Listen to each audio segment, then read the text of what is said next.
All right, welcome to MD Hair Labs. I'm Josh Throne. I'm sitting here with Dr. Missy Clifton, one of our founders, and today we're talking about SMP.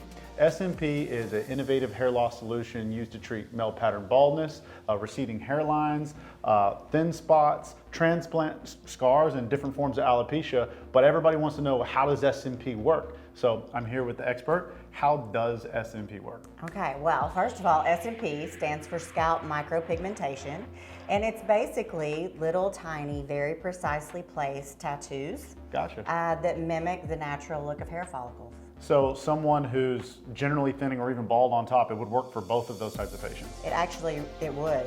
So a lot of patients that come in to see us, they've already got just the rim of hair back here. Right. And they're keeping everything kind of at a low buzz and real tight. So SMP is a great option because you can really mimic the exact look of a natural hairline.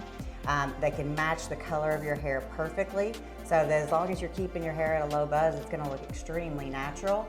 You're not going to have to do supplements or anything along with it. Right. It's just one and you're done for several years until you need a little touch up. Well, now you guys know more about SMP. If you're interested at all, we encourage you to go to our website, fill out the form for a consultation. Dr. Clifton and I, one of our other physicians and our SMP specialists, would love to see you and help you on your hair loss journey.